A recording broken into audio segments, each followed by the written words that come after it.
기도하겠습니다. 하나님, 오늘 누가복음 18장 합니다. 저희 누가복음 18장 안에 있는 진리를 깨닫게 하여 주시고 저희가 하나님께서 깨닫게 해주신 진리에 순종할 수 있도록 그렇게 허락하여 주시옵소서. 예수 그리스도 이름으로 기도드렸습니다. 아멘. 누가복음 18장 1절부터 5절까지 같이 읽겠습니다. 시작. 사람들이 항상 기도하고 낙심하지 말아야 할 것을 보여주시려고 그분께서 그들에게 비유로 말씀하여 이르시되 어떤 도시에 하나님을 두려워하지 아니하고 사람도 존중하지 아니하는 한 재판관이 있었고 그 도시에 한 과부가 있었는데 그녀가 그에게 가서 이르기를 내 대적에게 내 원수를 갚아주소서 하되 그가 한동안 들어주지 아니하였으나 나중에 속으로 이르되 내가 하나님을 두려워하지 아니하고 사람도 존중하지 아니하지만 이 과부가 나를 괴롭게 하므로 내가 그녀의 원수를 갚아주리라. 그렇지 않으면 그녀가 항상 와서 나를 지치게 하리라 하였느니라 하시니라. 네, 혹시 방송 들으시는 분들은 잘 안 들리시면은 김윤식 형제한테 카톡 좀 해주시기 바랍니다. 지금 읽으신 말씀에서 도시, 과부, 재판관, 대적, 원수와 같은 단어들이 나오는데 전부 상징적 의미를 갖고 있는 단어들이죠. 정리를 해보면 표 1과 같은데 교재 보시면 있죠. 성경에서 도시는 애굽화된 곳을 의미하는데 원래는 하나님의 왕국이었지만은 하나님께서 가라 하신 길로 가지를 않고 자신들의 길로 가 애굽화된 유대 왕국을 애굽화되어 버린 유대 왕국을 성경에서 도시라 하시는 거예요. 그리고 과부는 유대 왕국의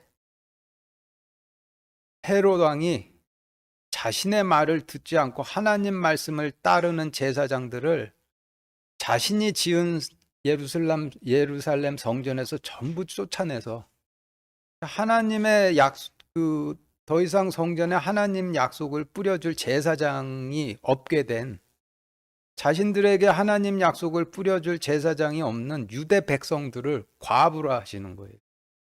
그리고 재판관은 원래는 하나님 약속의 씨를 뿌려야 할 왕이었으나 스스로 의로워져 씨를, 하나님 약속의 씨를 뿌리진 않고 판단만 하게 된 헤롯 왕을 뜻하고, 과부의 대적은 자신들에게 하나님의 약속의 씨를 뿌릴 제사장들을 성전에서 남김없이 쫓아내버려서 백성들을 과부로 만든 자들이 과부의 대적이 되는 거예요. 그래서 과부의 원수 갚아줌은 자신들에게 하나님 약속의 씨를 뿌려줄 제사장들을 성전에서 전부 쫓아낸 헤롯 왕과 그를 따르는 제사장들을 멸해 주시는 것이 과부된 백성의 원수 갚아 주시는 것이 되는 거예요. 그래서 지금 설명드린 단어들의 의미들을 1절부터 5절까지의 말씀에 이렇게 다 대입해서 정리를 해보면은 유대 왕국이 애굽화되어 헤롯 왕이 하나님을 두려워하지도 않고 제사장들을 존중하지도 않아. 여기서 사람들은 제사장들을 의미하는 거예요. 제사장들도 존중하지를 않아 하나님의 약속에 씨를 뿌리지는 않고 자신을 따르지 않고 하나님을 따르는 제사장들을 성전에서 전부 내쫓아 백성들을 과부로 만들었는데, 하나님의 약속 뿌려줄 자를 잃어버린 백성들이 헤롯 왕을 찾아가 원수 갚아달라 청원을 하니 헤롯 왕이 한동안 들어주지 않다가 백성들이 나를 괴롭게 함으로 내가 백성들의 원수를 갚아주리라. 그렇지 않으면 백성들이 항상 와서 나를 지치게 하리라 라고 했다는 말씀이 되는 거예요. 5절에서 과부의 대적이라 하신 헤롯 왕이 백성들이 원수 갚아달라 괴롭게 함으로 내가 백성의 원수를 갚아주리라. 그렇지 않으면 백성들이 항상 찾아와 나를 지치게 하리라 했다 하셨는데, 헤롯 왕이 하나님을 두려워하지도 않고 제사장들도 존중하지 않아 자신의 명령을 따르지 않고 하나님의 명령을 따르는 제사장들을 성전에서 전부 내쫓아 백성을 과부로 만든 백성들의 대적인데, 헤롯 왕이 백성들의 원수를 갚아주려면 준다라고 한다라면은 자기 자신과 자기를 따르는 제사장과 바리새인들을 전부 죽여서 멸해줘야 원수를 갚아주게 되는 것인데, 그런데 자기가 원수 갚아주겠다라고 하니까 뭔가 말이 안 되죠. 그런데 궁극적으로 과부된 백성들의 원수 갚아주는 일은 헤롯 왕과 헤롯을 따르는 제사장들과 바리새인들 죽여서 될 일이 아니라 과부된 백성들을 구원해 주어야 그 원수가 갚아지게 되는 일이니, 주님께서 자신의 몸을 십자가에 내주셔서 과부된 백성을 구원해 주셔야 과부된 백성들의 궁극적인 원수 갚는 일이 성취가 되는 것이죠.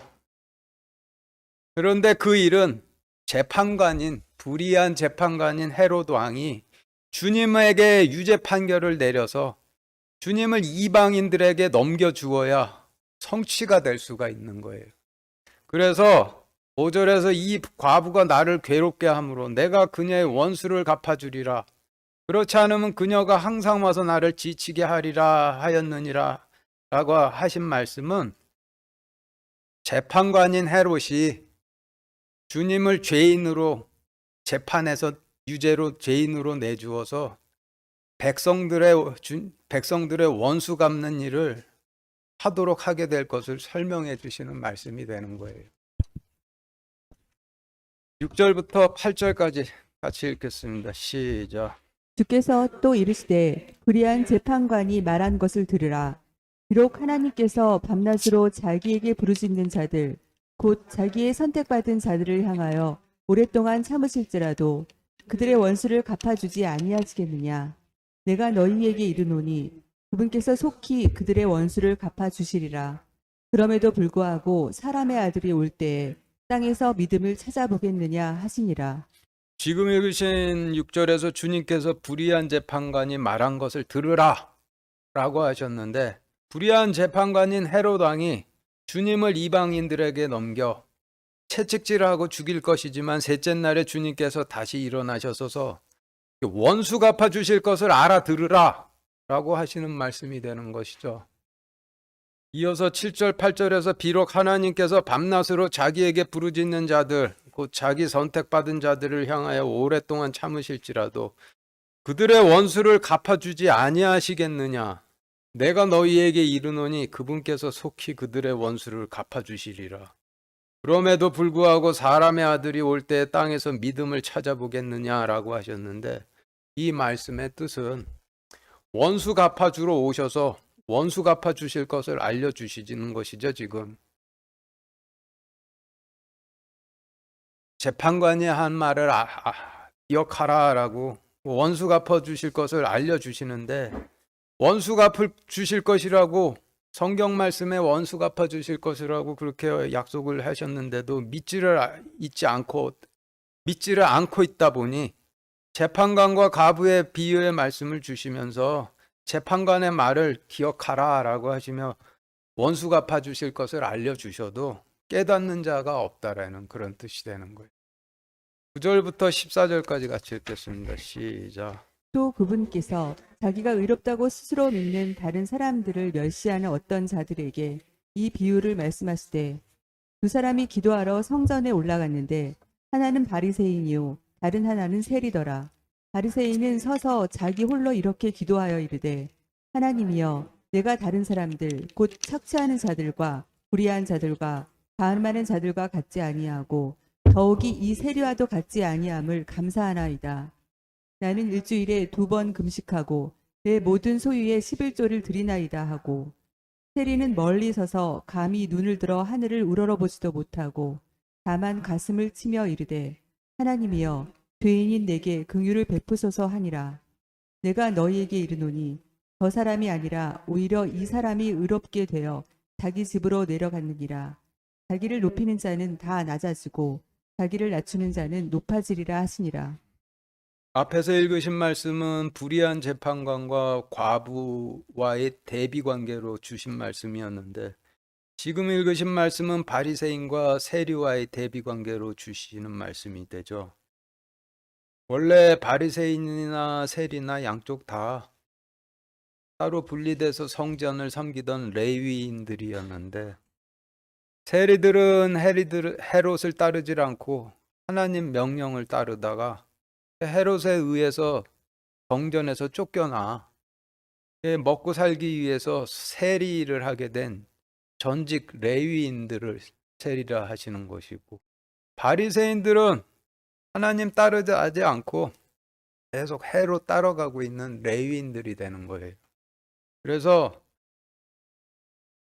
세리가 원래 과부된 백성들에게 하나님 약속의 씨를 뿌려줄 남편인 제사장들이었었는데, 성전에서 쫓겨나 백성들이 하나님 약속의 씨를 뿌려줄 남편이 없는 과부가 된 것으로 이렇게 기록이 되어 있는 것이죠. 1절 다시 같이 읽겠습니다. 시작.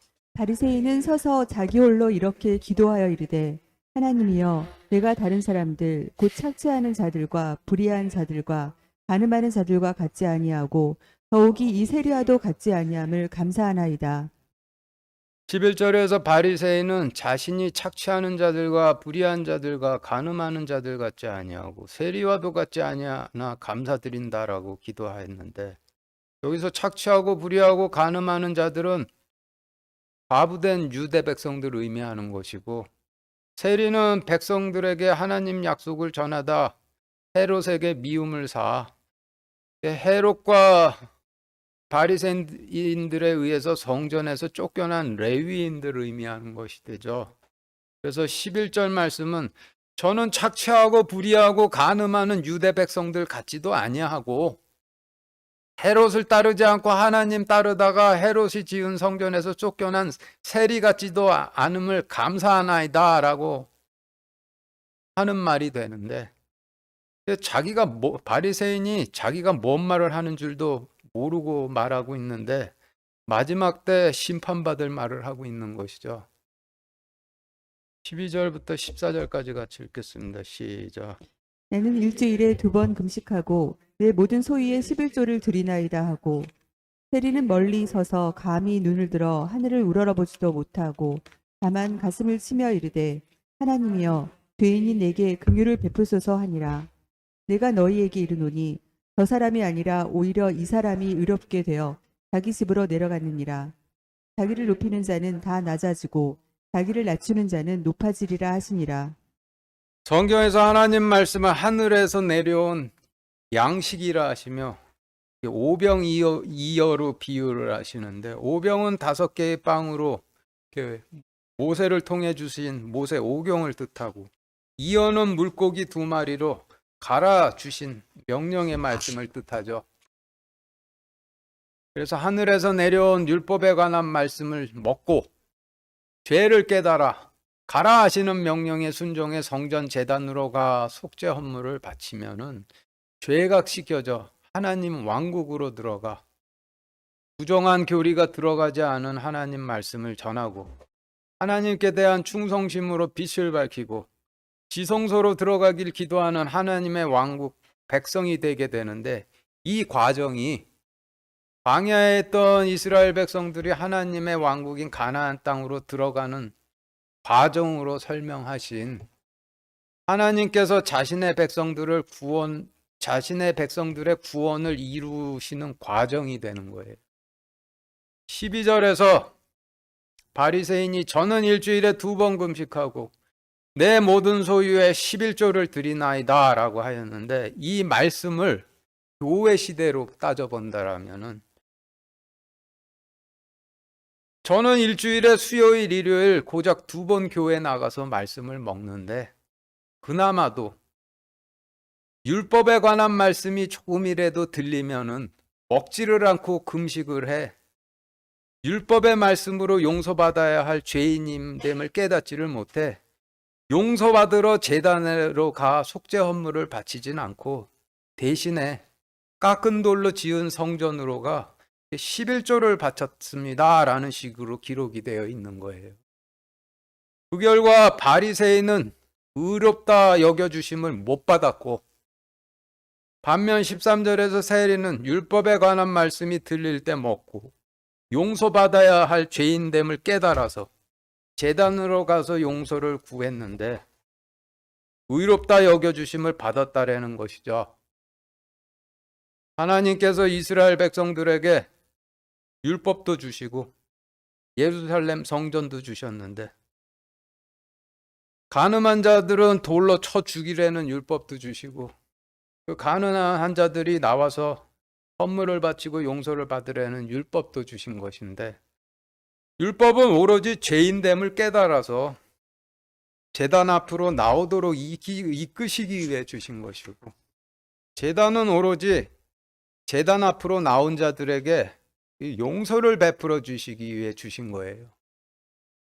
그래서 바리새인이나 세리나, 오늘 말씀에서 바리새인이나 세리나 양쪽 다 오로지 용서 베풀어 주시기 위해 주신 예루살렘 성전 제단 앞까지 나오긴 둘 다 잘 나왔는데, 바리새인은 율법에 관한 말씀이 조금이라도 들리면은, 즉 하나님의 의에 관한 말씀이 조금이라도 들리면은 귀를 닫고 금식하다가 자신이 죄인됨을 깨닫지 못해 용서를 구하지 않아 구원을 못 받았다라는 것이고, 반면 세리는 용서를 구해 구원을 받았는데, 바리새인도 제단 앞에서 용서를 구하기만 했다라면은 구원을 받을 수 있을 것만 같은데, 근데 그렇지를 않죠. 인간들 간의 죄를 용서해 준다라는 개념과 하나님과 인간 간의 죄를 용서해 주신다라는 개념이, 이게 완전히 달라요. 그래서 사람들이 그 착각들을 많이 하는데, 인간들의 관점에서 죄인은 죄를 지은 범죄자를 뜻하지만은, 하나님의 관점에서 죄인은 하나님의 통치를 받지 않고 죄의 통치를 받는 죄의 백성들이라는 뜻이고, 죄의 백성들은 부정한 영의 통치를 받는 백성들이라는 뜻이에요. 그래서 성경에서 죄인의 의미는 세상적으로 사람들이 생각하는 거하고는 완전 달리 부정한 영의 통치를 받는 사람이라는 그런 뜻이 되는 거예요. 그러면은 죄를 용서해 주신다는 의미도 달라지는데, 인간들 사이에서 죄를 용서해 준다는 뜻은 처벌 않겠다라는 뜻이죠. 처벌 안 한다는 뜻인데, 하나님과 인간 간에서의 죄를 용서해 주신다는 뜻은 처벌 안 하신다는 뜻에 더해서 부정한 영을 씻기신다는 의미도 포함이 되어 있는 거예요. 누가 도둑질을 했는데 인간들 사이에서 용서를 해주면은 감옥 가서 콩밥 먹어야 되는 거, 그거 내가 너 신고 안 하겠다라는 것이 용서지만은, 하나님께서 용서해 주신다라는 거는 감옥 안 보내도록 안 보내주겠다라는 용서 플러스 그 도둑질을 하게 만드는 부정한 영을 제거해 주신다라는 그런 의미도 포함이 되어 있는 거예요.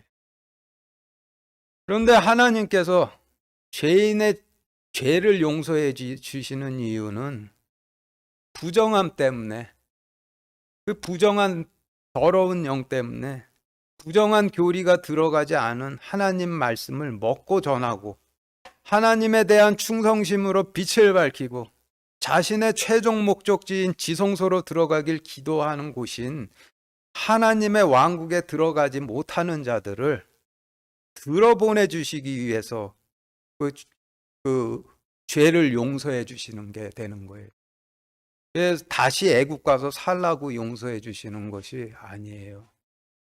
그래서 제단 앞으로 나아가서 용서받기 위해서는 오로지 용서해 주시기 위해서 하나님께서 만들어 놓으신 제단 앞으로 나아가서 하나님의 용서를 받기 위해서는 부정한 교리가 들어가지 않은 하나님 말씀을 전하고 하나님에 대한 충성심으로 빛을 밝히고 지성소로 들어가길 기도하는 곳인 하나님의 왕국으로 들어가겠습니다 라는 결심이 전제될 때 용서를 구할 때 죄사함이 성립되게 되는 거예요.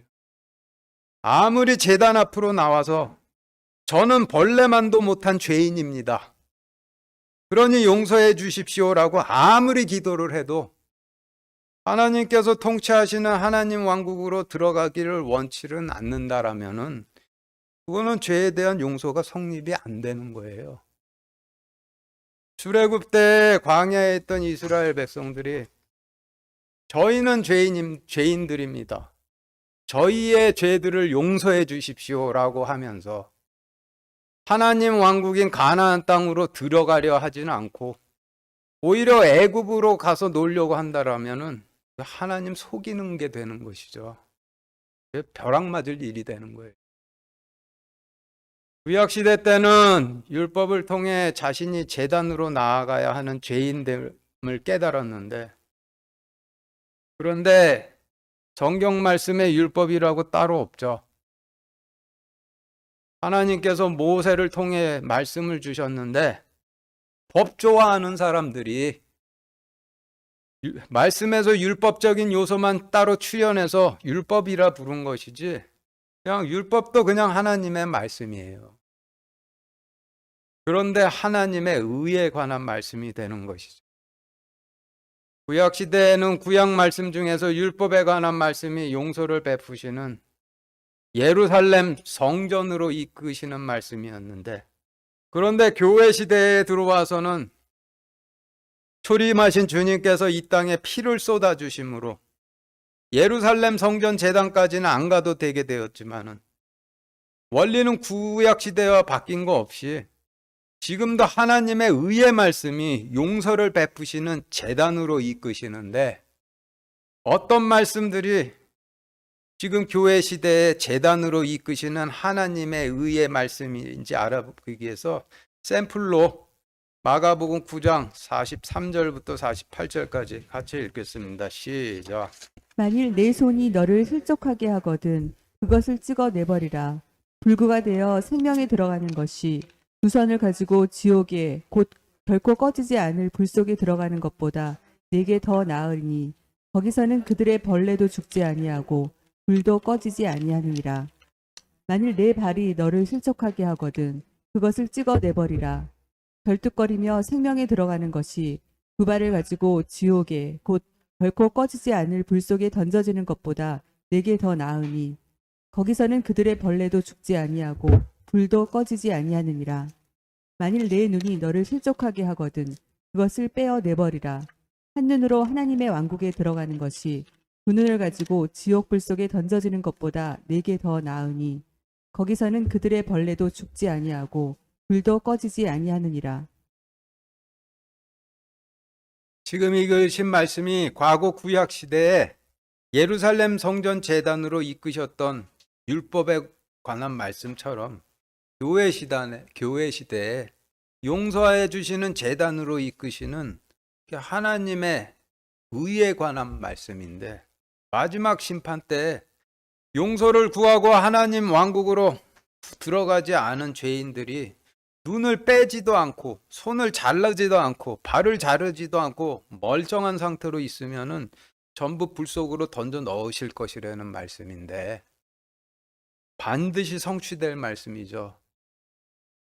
그런데 창세기 때 노아에게 홍수로 전부 멸하시겠다라고 노아에게 주신 말씀이 노아를 홍수로 다 멸하고 죽이시겠다는 뜻으로 주신 말씀이 아니라 노아에게 화를 면하라고 주신 말씀이었듯이, 초림하신 주님께서 자신의 의에 관한 말씀을 주신 이유도 눈을 빼거나 손을 자르거나 발을 자르거나 불에 타거나 하지 말고 제단 앞으로 나와 용서를 받고 하나님 왕국으로 들어가라고 주신 말씀이 되는 거예요.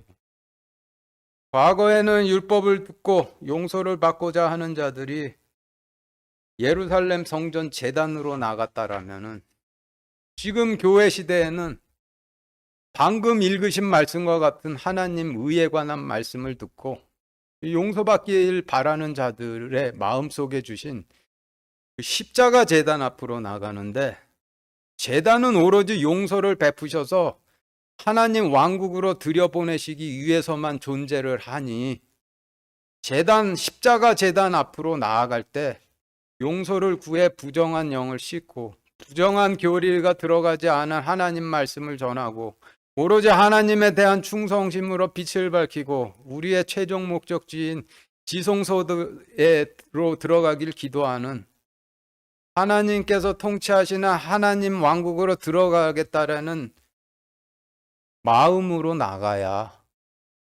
죄사함이 성립되는 거예요.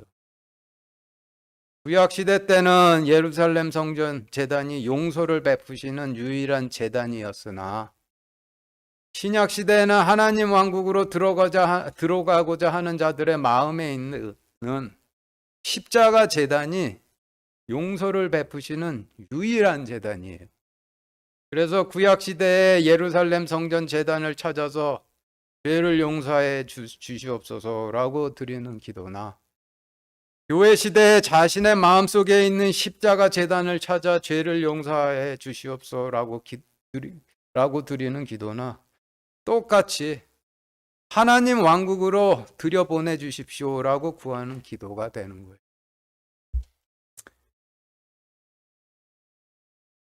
하나님 왕국, 하나님 맨 제일 뒤편에 있는 그 표 좀 한번 보시죠.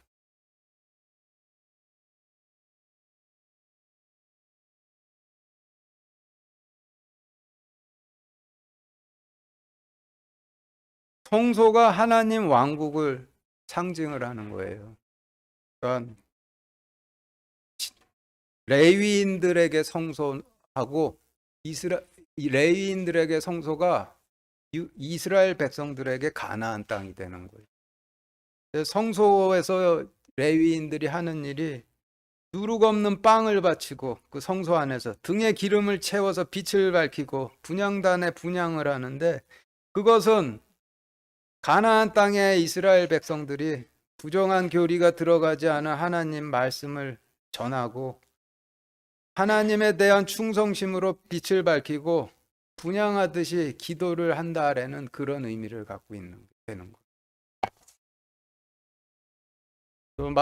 다시 돌아오셔갖고 마태복음 9장 13절 같이 읽겠습니다. 시작. 너희는 가서 내가 긍휼을 원하고 제사를 원하지 아니하노라 하신 뜻이 무엇인지 배우라. 나는 의인을 부르러 온 것이 아니요 죄인을 부르러 왔노라 하시니라. 지금 읽은 말씀은 하나님께서 초림하신 이유를 설명하신 말씀인데, 내가 의인들 불러서 제사 받으러 온 게 아니라 죄인들 불러 긍휼 베풀어 주기 위해 오셨다는 뜻이죠. 죄인들 제단으로 불러 용서해 주고 내가 통치하는 나의 왕국으로 들여보내기 위해 오셨다라는 뜻이 되는 거예요. 15절부터 17절까지 같이 읽겠습니다. 시작.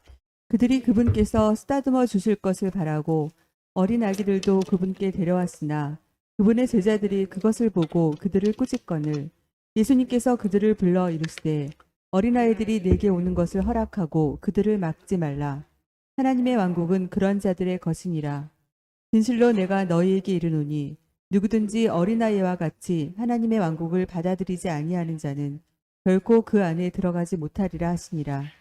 첫 번째 소개된 말씀은 재판관과 과부의 대비로 설명해 주신 말씀이고, 두 번째 소개된 말씀은 바리새인과 세리의 대비로 설명해 주신 말씀이었는데, 지금 읽으신 말씀은 어린아이가 주님께로 가까이 다가오지 못하도록 가로막고 꾸짖는 자들의 대비이죠.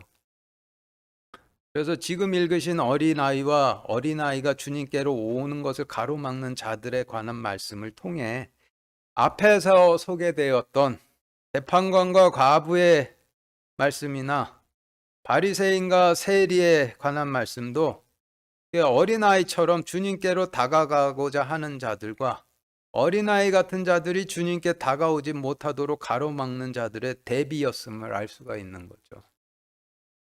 과부된 유대 백성들이나 성전에서 쫓겨나 세리가 된 레위인들이 하나님 왕국을 어린아이들처럼 받아들이는 자들이 되는데, 재판관인 유대 왕국의 왕들이나 하나님이 아니라 헤롯을 따르는 바리새인들이 과부된 것이나 세리된 것을 가리질 못해서 다 드러내고 있는 백성들과 쫓겨난 레위인들이 성전 가까이 다가오지 못하도록 막는 것을, 어린아이가 주님께 가까이 다가오는 것을 가로막고 꾸짖는다라고 이렇게 설명을 하고 계신 거예요. 그리고 지금 주님을 따르고 있는 제자들도 주님 앞에서 가리지도 못하고 지키지도 못하지만은 어린아이들처럼 주님을 왕으로 따르고 있는 자들이 되는 거죠. 8절부터 30절까지 같이 읽겠습니다. 시작. 어떤 치리자가 그분께 여쭈어 이르되 선한 선생님이여 내가 무엇을 하여야 영원한 생명을 상속받으리이까 하매 예수님께서 그에게 이르시되 내가 어찌하여 나를 선하다 하느냐 한 분 곧 하나님 외에는 선한 이가 없느니라. 내가 간음하지 말라 살인하지 말라 도둑질하지 말라 거짓 증언하지 말라 내 아버지와 어머니를 공경하라 하는 명령들을 아느니라 하시니 그가 이르되 이 모든 것은 내가 어려서부터 지켰나이다 하거늘. 이제 예수님께서 이것들을 들으시고 그에게 이르시되 내게 아직도 한 가지 부족한 것이 있으니 내가 가진 모든 것을 팔아 가난한 사람들에게 나누어 주라. 그리하면 하늘에서 내게 보화가 있으리라. 그리고 와서 나를 따르라 하시매 그가 큰 부자였으므로 이것을 듣고 심히 근심하니라. 예수님께서 그가 심히 근심하는 것을 보시고 이르시되 재물을 가진 자들은 하나님의 왕국에 들어가기가 얼마나 어려운가.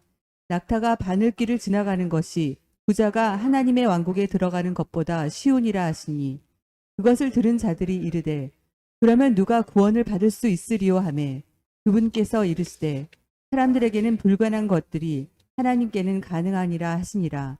그때 베드로가 이르되 보소서 우리가 모든 것을 버리고 주를 따랐나이다 하매 그분께서 그들에게 이르시되 진실로 내가 너희에게 이르노니 하나님의 왕국을 위하여 집이나 부모나 형제나 아내나 자녀를 버리고서 이 현 세대에서 여러 배를 갚지 못할 자가 없고 또 오는 세상에서 영존하는 생명을 받지 못할 자가 없느니라 하시니라.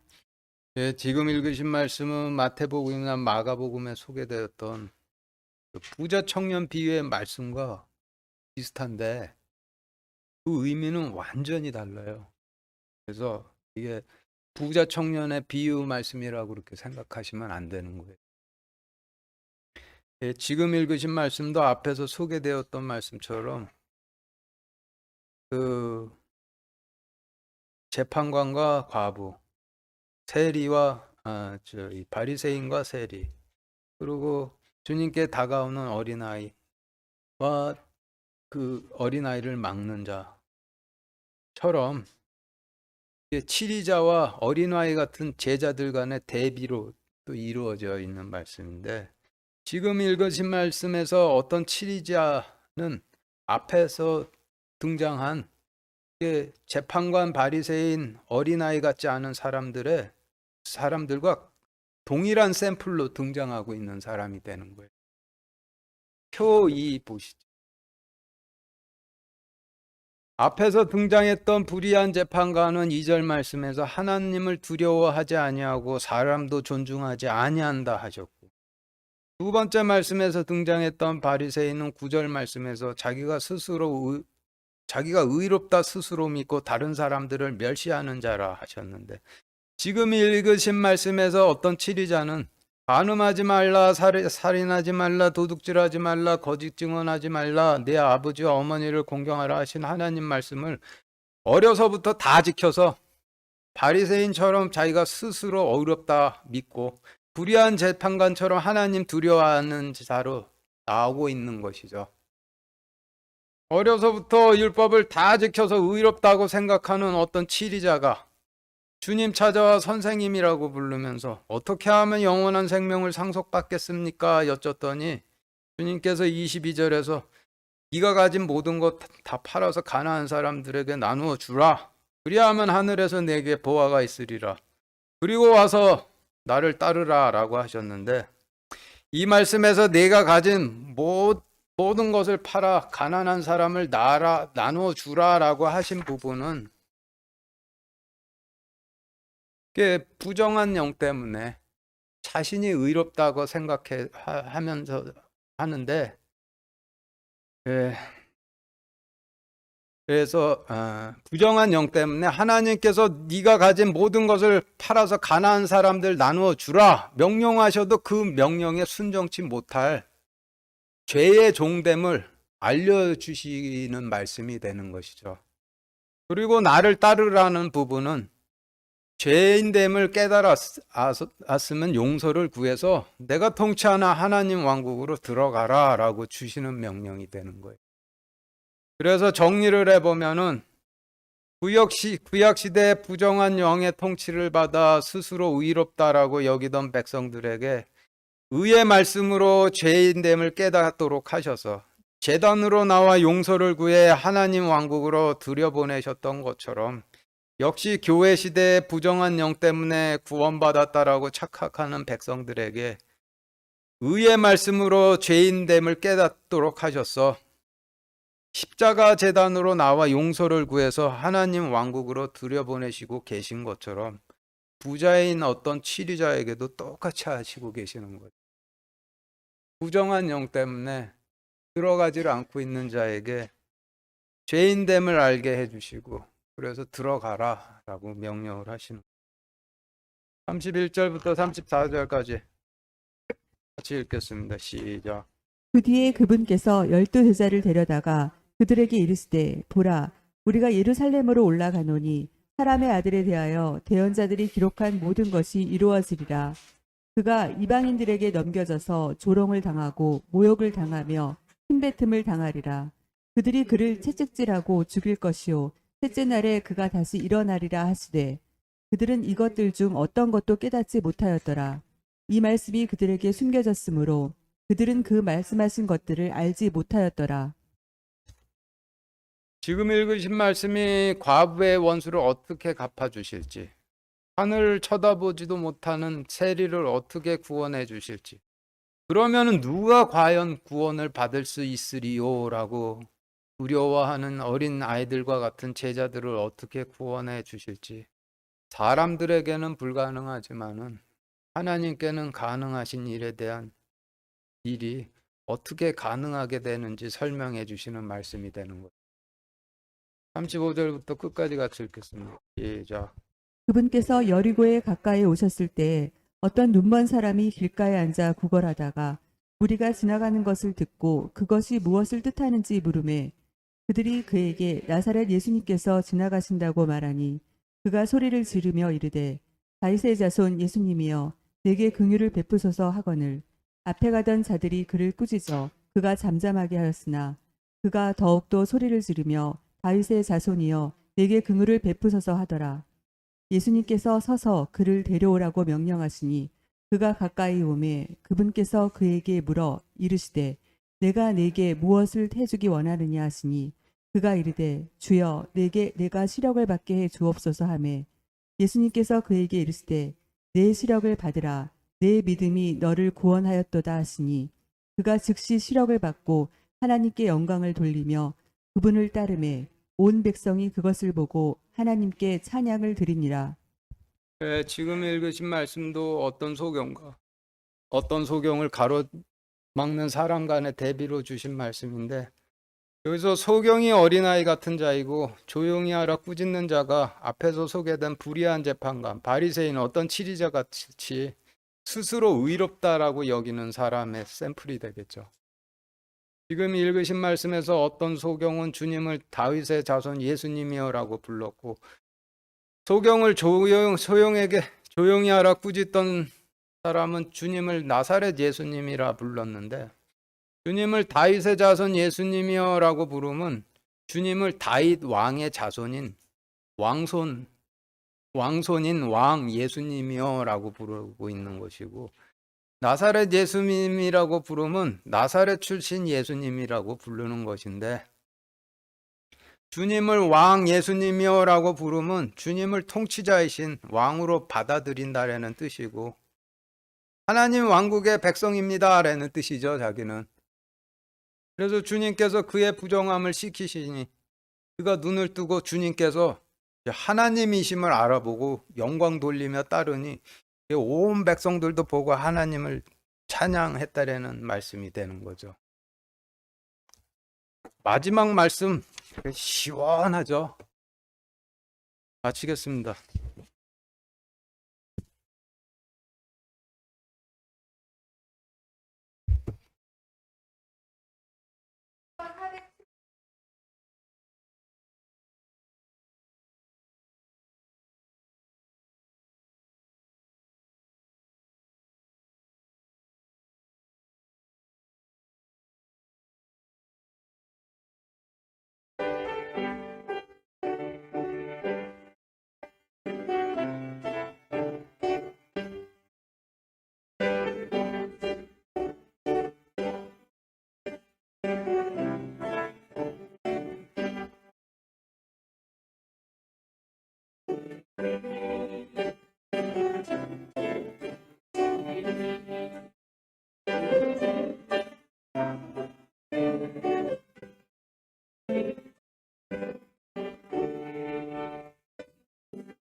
하겠습니다. 하나님, 보통 사람들이 부정한 영으로 인해서 애굽의 아름다움과 애굽의 기쁨은 잘 아는데 하나님의 아름다우심과 하나님께서 주시는 기쁨을 모릅니다. 저희 하나님께서 의의 말씀을 주시는데 여기 있는 사람들 귀를 막고 금식하지 않도록 허락하여 주시고 그 말씀 들어서 제단으로 십자가 제단 앞으로 나아가서 하나님께 용서를 구할 때 하나님께서 씻겨주시고 하나님 왕국으로 무사히 이끌어 주시길 간절히 바랍니다. 그리고 그렇게 되었을 때 주님께서 이끄셔서 통치자이신 전지전능하신 통치자가 얼마나 선하고 아름답게 푸른 초장과 잔잔한 물가를 이끄시는지 그거를 경험하면서 하나님의 하나님을 찬양할 수 있도록 그렇게 허락하여 주시옵소서. 예수 그리스도 이름으로 기도드렸습니다. 아멘.